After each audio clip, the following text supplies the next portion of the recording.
B C कितना है 2:2:1।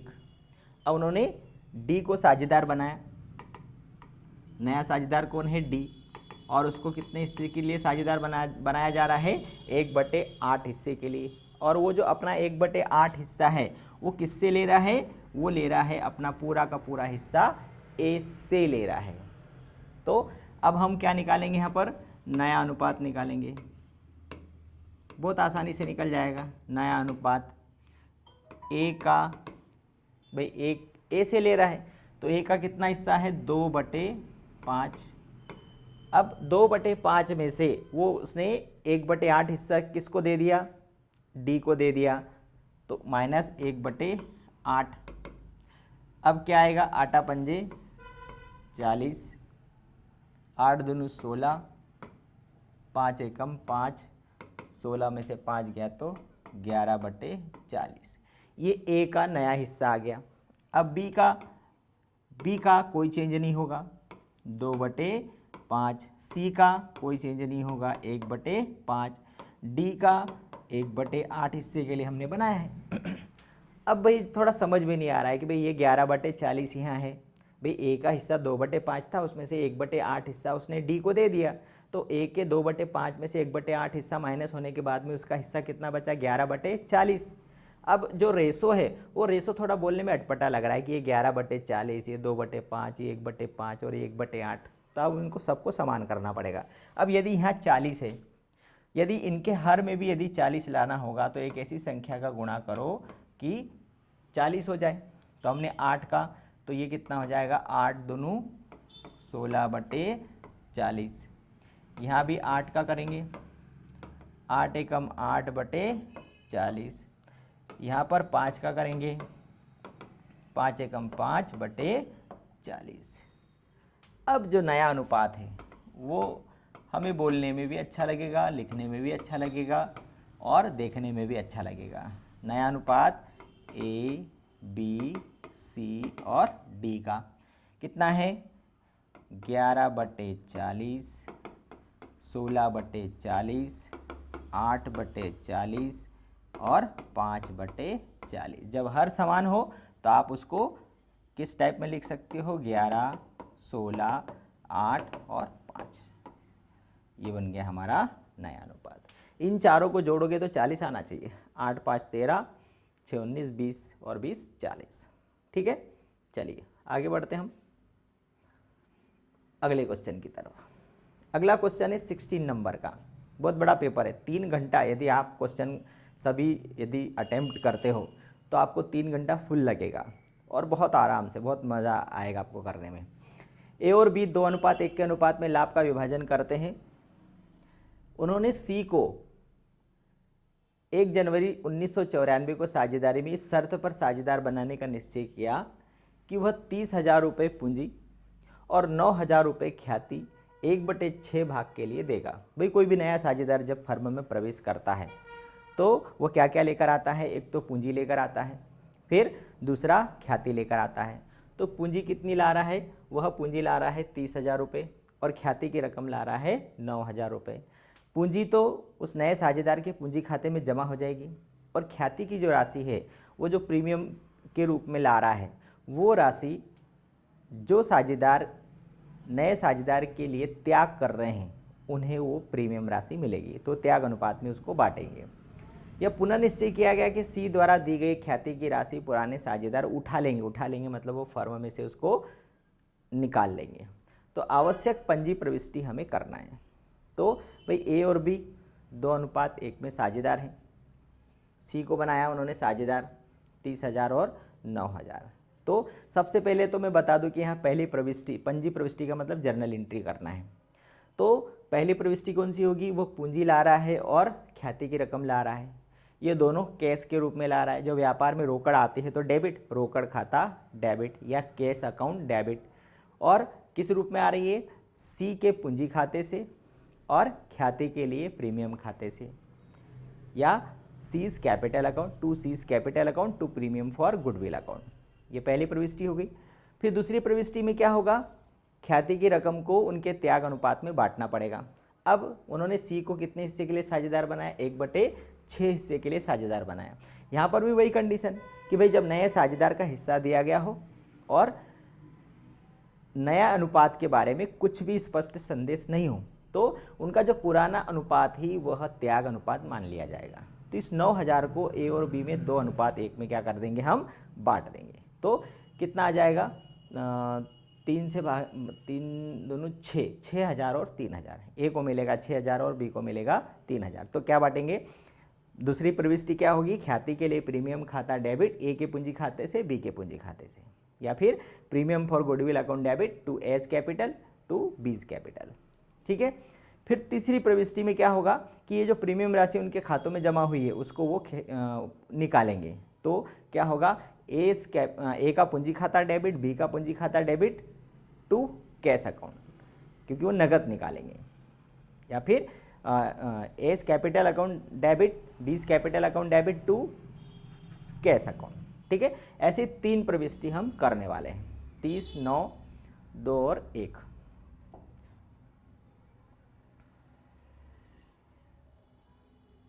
चलिए अगला देखते हैं।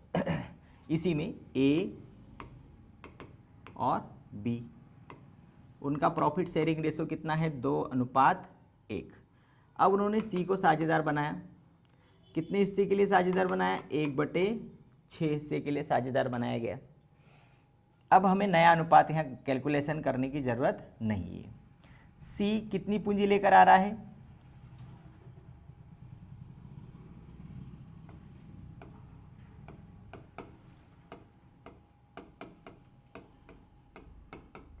$30,000 और प्रीमियम कितनी ला रहा है, 9,000। भाई सी पूंजी के रूप में कितना पैसा ला रहा है, 30, और प्रीमियम राशि कितनी ला रहा है, 9,000 रुपये ला रहा है। अब हम यहाँ पर क्या करेंगे, जनरल प्रविष्टि करने वाले हैं। तो जनरल प्रविष्टि में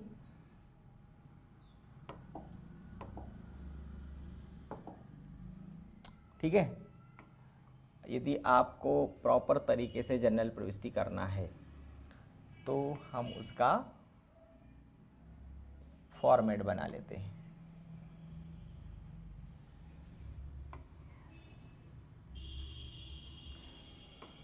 क्योंकि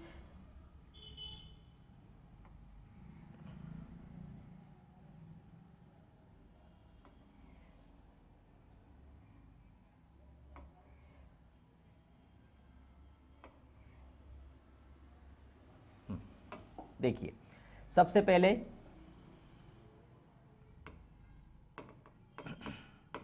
दिनांक,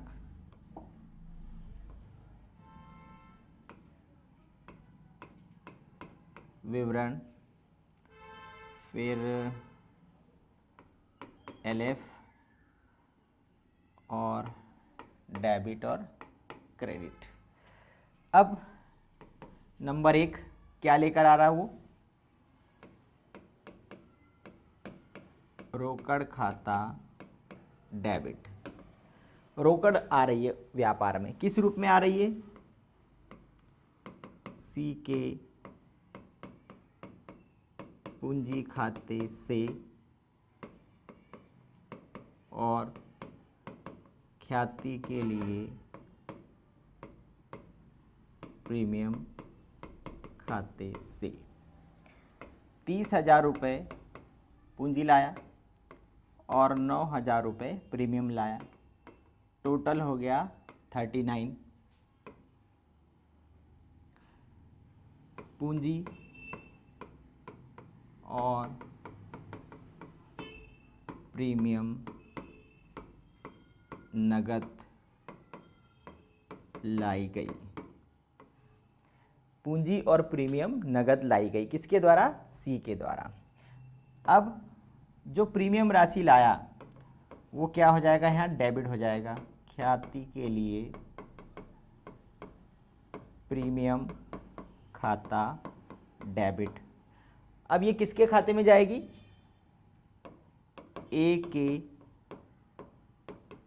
पूंजी खाते से और बी के पूंजी खाते से। कितनी लाया है प्रीमियम राशि? 9000। अब 9000 जो प्रीमियम राशि है भाई, ए और बी, अब सी का केवल नया हिस्सा दिया है, बाकी त्याग के बारे में कोई जवाब नहीं हो, तो ये 2:1 जो उनका पुराना हिस्सा है यही उनका क्या होगा? त्याग अनुपात भी मानेंगे। त्याग अनुपात भी कौन सा होगा? वही 2:1 होगा। तो जो 9000 रुपये जो प्रीमियम राशि है, 9000 प्रीमियम राशि को ये 2:3 में बांटेंगे। तो 3 तिया 9, 3 दूनी 6, और बी को कितनी मिलेगी? 9000 गुणित तो 3000 रुपये। मतलब ए के खाते में कितनी जमा होगी? 6000 जमा होगी, और बी के खाते में कितनी जमा होगी? 3000 जमा होगी। तो ख्याति का समायोजन। ठीक है। अब थर्ड, तीसरे नंबर पे बोला गया है कि ये जो प्रीमियम राशि नगद लाया था वो हमने ए और बी के पूंजी खाते में जमा कर दी। अब ये जो जमा रकम है वो दोनों साझेदार क्या कर रहे हैं? निकाल रहे हैं। निकालेंगे तो ए का पूंजी खाता क्या हो जाएगा? डेबिट हो जाएगा। इसी प्रकार से बी का पूंजी खाता वो भी क्या हो जाएगा? डेबिट हो जाएगा। निकाल रहे हैं, इसका मतलब क्या निकाल रहे हैं? वो रोकड़ निकाल रहे हैं, तो रोकड़ खाते से इसने 6000 रुपये जो जमा हुआ था वो, और इसने 3000 जो जमा हुआ था वो, इस प्रकार से 9000 रुपये दोनों ने निकाल लिए। प्रीमियम राशि निकाली गई। तो ये उससे रिलेटेड जो ख्याति के लिए जो समायोजन वाली जो प्रविष्टि, जब नया साझेदार प्रीमियम राशि लेकर आता है तो नगद लाया, रोकड़ खाता डेबिट, सी के पूंजी खाते से, ख्याति के लिए प्रीमियम खाते से। अंग्रेजी में करेंगे तो cash account debit, cash account, यहाँ पर क्या आ जाएगा? Cash account debit to C's capital account और to premium for goodwill account. ठीक है, ये पहली वाली एंट्री। दूसरी वाली एंट्री में premium for goodwill account debit to A's capital account और टू बीज कैपिटल अकाउंट। ये सेकंड एंट्री हो गई। फिर थर्ड में क्या आ जाएगा? A's capital account debit B's capital account debit to cash account. ठीक है, ये 3 एंट्रियां हमारी हो रही है। क्लियर हो गया होगा? चलिए आगे बढ़ते हैं हम अगले क्वेश्चन की तरफ। ये वाला हो गया। 17 नंबर पर चलते हैं। क्वेश्चन पेपर बड़ा है, आप लोगों को 3 घंटा समय लगा है। ठीक है, तो हमें कम से कम 1 घंटा तो लगेगा ही। वीडियो हमारा थोड़ा सा लॉन्ग हो सकता है, इंतज़ार आपको करना पड़ेगा। चलिए, ए बी एक फर्म में साझेदार थे, लाभ 5-3 के अनुपात में बांटते थे। उन्होंने सी तथा डी, अब ये थोड़ा सा उन्होंने 2 साझेदारों को प्रवेश दिया, सी को भी और डी को भी। ए ने अपने अंश का, ए जो है उसने अपने अंश का मतलब अपने लाभ का 1/2 भाग, और सी किसको दिया? सी को। और बी ने अपने अंश का अपने भाग का 1/2 किसको दिया? डी को दिया। बी, सी तथा डी का नया लाभ विभाजन अनुपात ज्ञात कीजिए। ए बी सी डी का नया लाभ विभाजन अनुपात हमें ज्ञात करना है। तो 5-3, ठीक है, चलो करते हैं। क्वेश्चन बहुत ही अच्छे सोच समझ कर दिए गए हैं।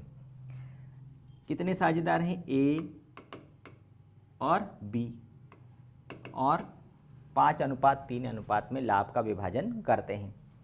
अब उन्होंने नए साझेदार के रूप में सी और डी को बनाया। अब जो सी और डी जो है, तो सी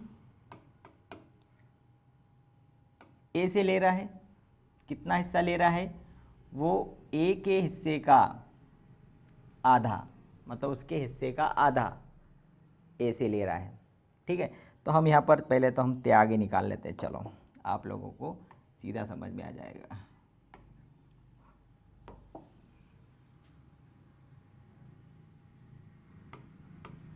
ए का त्याग, भाई ए का त्याग किसके लिए कर रहा है, सी के लिए, यहाँ लिखना पड़ेगा।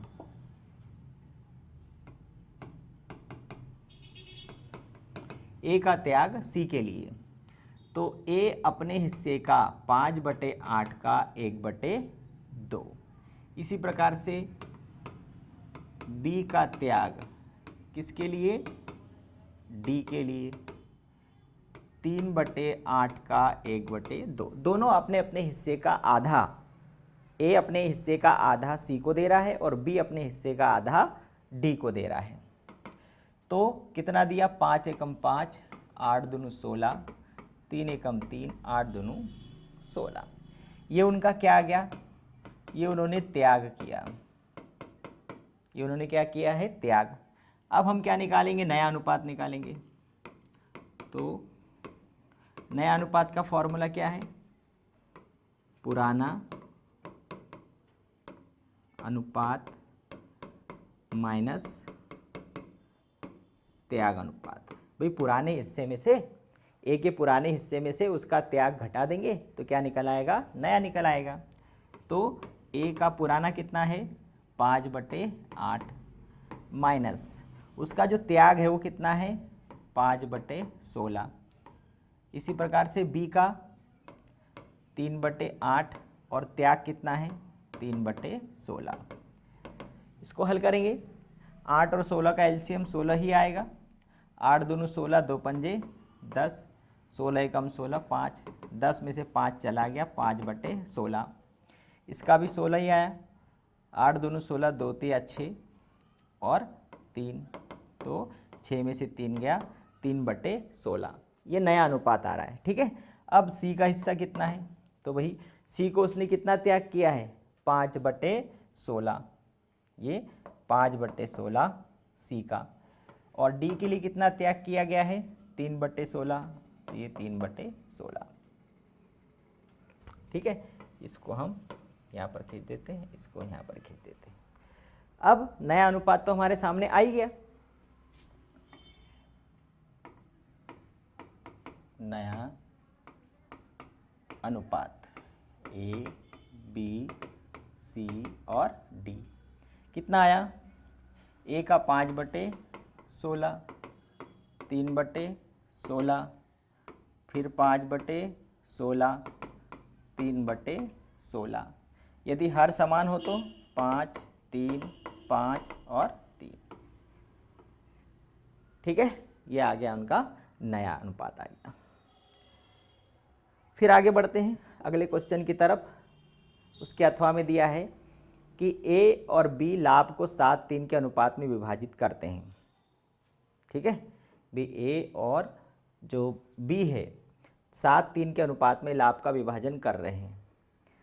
सी को 3/7 हिस्से के लिए शामिल करते हैं, जिसे उनसे 2/7 का भाग ए से, 1/7 भाग बी से लिया। भाई 3/7 के लिए उसको साझेदार बनाया, तो 3/7 में से 2/7 हिस्सा उसने ए से लिया। से का मतलब कि ए के हिस्से में से सीधा सीधा 2/7 माइनस कर देंगे, और इसी प्रकार से बी के हिस्से में से 1/7 हिस्सा सीधा सीधा हम माइनस कर देंगे। तो नया लाभ विभाजन हमें निकालना है, 7 और 3, ठीक है। चलिए, और 3/7,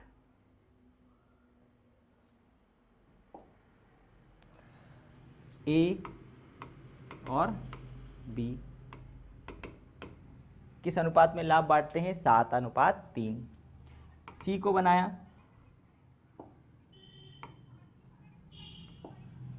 सी को बनाया 3/7 हिस्से के लिए नया साझेदार बनाया। अब हम क्या करेंगे कि जो वो ए से कितना ले रही है, मतलब जो सी है वो ए से कितना ले रहा है, तो कितना हिस्सा लिया जा रहा है उसके द्वारा,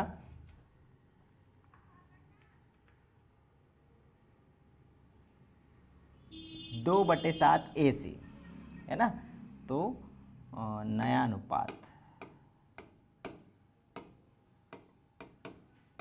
अनुपात बराबर पुराना ऋण नया अनुपात, सॉरी, पुराना ऋण त्याग।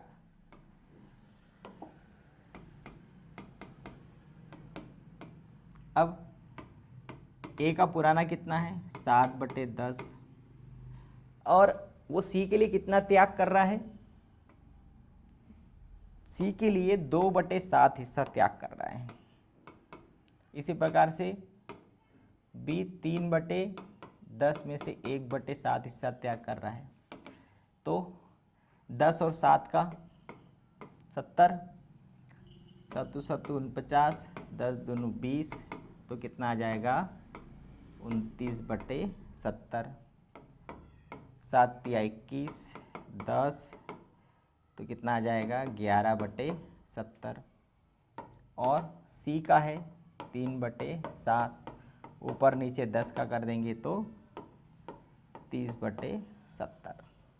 तो जो नया अनुपात है वो क्या आ गया, नया अनुपात ए बी और सी का 29/70, 11/70 और 30/70। हर यदि समान होगा तो 29, 11 और 30, ये आ जाएगा उनका नया रेशो आ जाएगा। क्लियर। चलिए आगे बढ़ते हैं अगले क्वेश्चन की तरफ। 17 हो गया।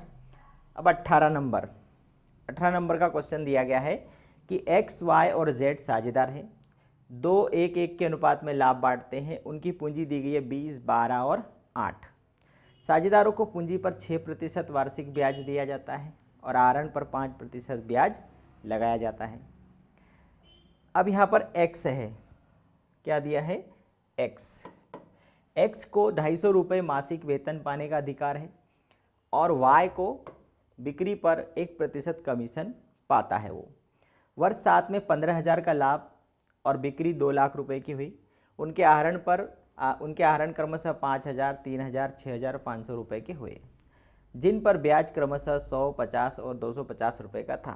फर्म का लाभ हानि नियोजन खाता और साझेदारों के पूंजी खाता बनाना है। मतलब यहाँ पर हमें लाभ हानि नियोजन खाता भी तैयार करना है और साझेदारों का पूंजी खाता भी तैयार करना है। ठीक है, तो चलते हम करते हैं इस सवाल को हल।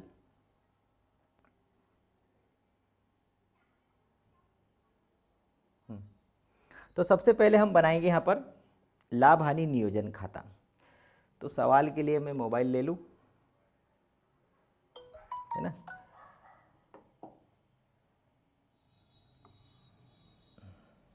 एक छोटा सा हम क्या बनाएंगे, लाभ हानि नियोजन खाता बनाएंगे।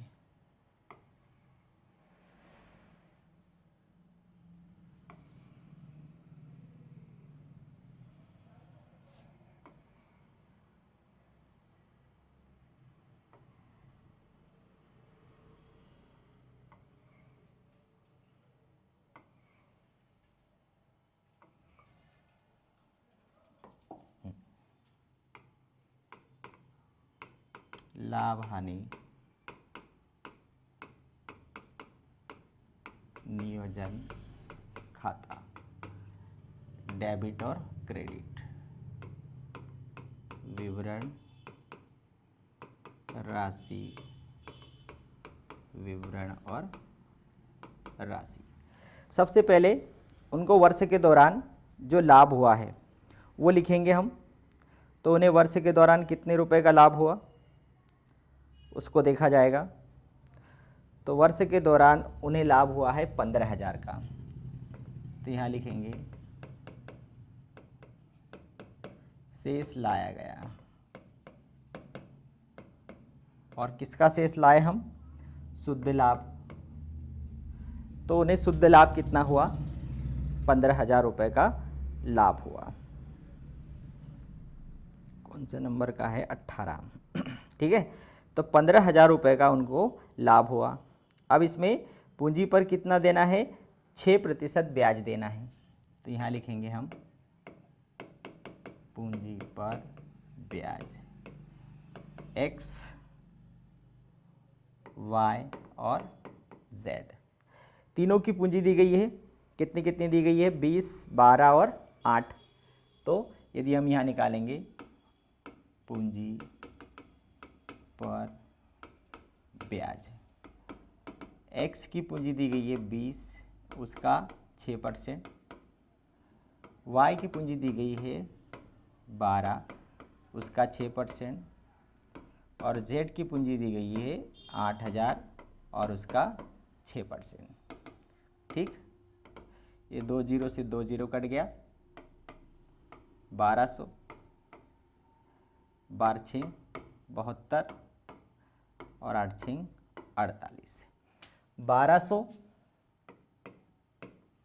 720 और 480, 12 7 19, 23 और 1 2400। ठीक है, x का वेतन 250 रुपये प्रति माह है, तो x का वेतन 250 गुणित 12 कितना आ जाएगा, 12 पंजे 60, 12 दूनी 24 और 6 30। तो x का वेतन आ गया 3000। y का कमीशन, तो y का कमीशन कितना आएगा, विक्रय का 5%। वही y को कितना कमीशन दिया जाता है, उसका जो भी विक्रय हुआ है 2 लाख रुपए की बिक्री हुई है, उसका उसको कितना है 1% कमीशन। तो 2 लाख रुपए का 1% मतलब 2000 रुपये। ठीक है, कितनी चीज़ें हो गई, पूंजी पर ब्याज हो गया, फिर 6% ब्याज दिया जाता है, आहरण पर ब्याज लिया जाता है, वेतन दिया जाता है, कमीशन भी दिया जाता है, और आहरण उनके हुए, आहरण पर ब्याज 100, 50, 250। तो इधर आएगा आहरण पर ब्याज, इधर आएगा आहरण पर ब्याज 100, 50 और 250, कितना हो गया, ये हो गया 400। इसके अलावा कुछ नहीं दिया है, तो ये बन जाएगा हमारा लाभ हानि नियोजन खाता। यहाँ हम लाइन खींच देंगे,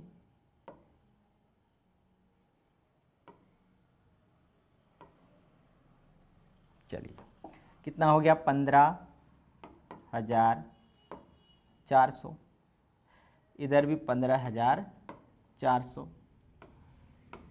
लाभ कितना आ रहा है, 3 और 2 5 और 2 7, 7,400। तो 15,400 में से 7,400 गया, कितना बचा, 8,000। ये 8,000 क्या आ गया, लाभ x, y और z।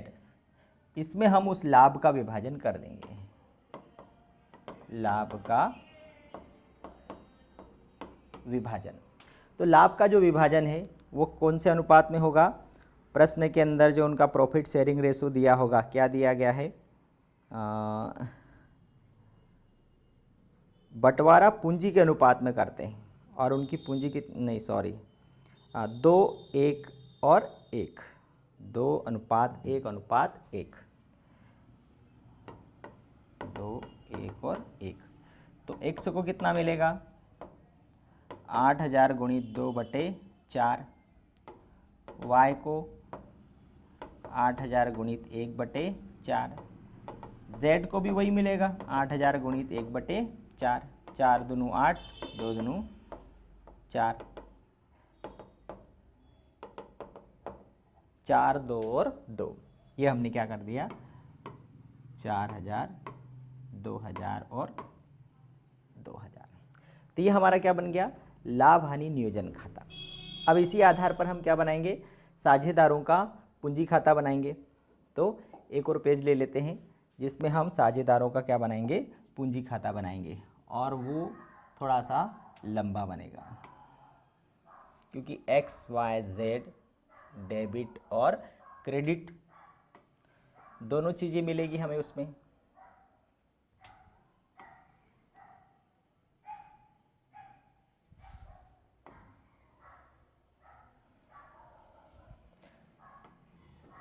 जब हम सवाल करते हैं तभी हमें लगता है कि हम कुछ सीखे हैं। एक्स वाई जेड, ठीक। इसी प्रकार से वो डेबिट पक्ष हो गया और ये हमारा क्रेडिट पक्ष।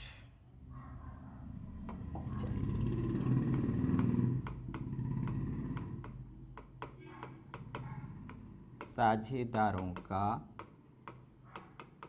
पूंजी खाता, डेबिट और क्रेडिट। विवरण X Y Z, X Y और जेड। सबसे पहले हम क्या लेकर आएंगे? पूंजी लाएंगे 20, 12 और 8।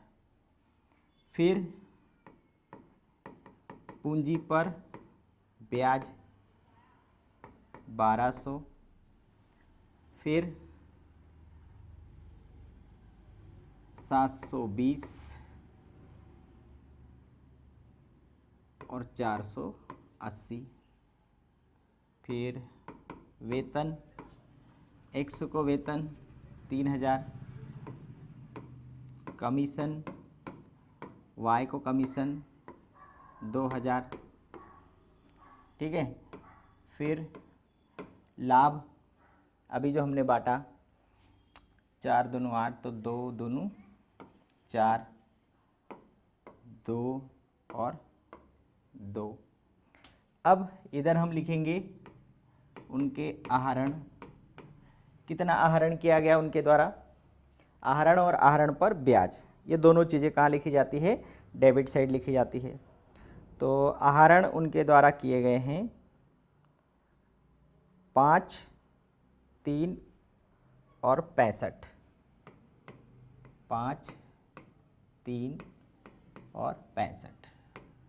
फिर इसी प्रकार से आहरण पर ब्याज 100, 50 और 250। 100, 50 और 250, ठीक है। तो इस प्रश्न के अंदर जितनी सारी बातें थी वो हमने शामिल कर ली है। अब हम क्या निकाल देंगे? हम इनका बैलेंस निकालेंगे। चलिए, सबसे पहले डेबिट में 20, 21, 3, 24, 4, 28,200, 12, 2, 14, 2, 16,720। इधर है 8 और 2, 10,480। अब 28,200 में से 5,100 हम घटा देंगे। 28,200 माइनस 5,100, 23,100। ये क्या आ गया? शेष ले जाया गया, टोटल हो जाएगा 28,200। इसी प्रकार से 16,720 माइनस 3,050, तो ये आ जाएगा 13,670 रुपये। तो ये हो जाएगा 16,720 रुपये। इसी प्रकार से 10,480 माइनस 6,750,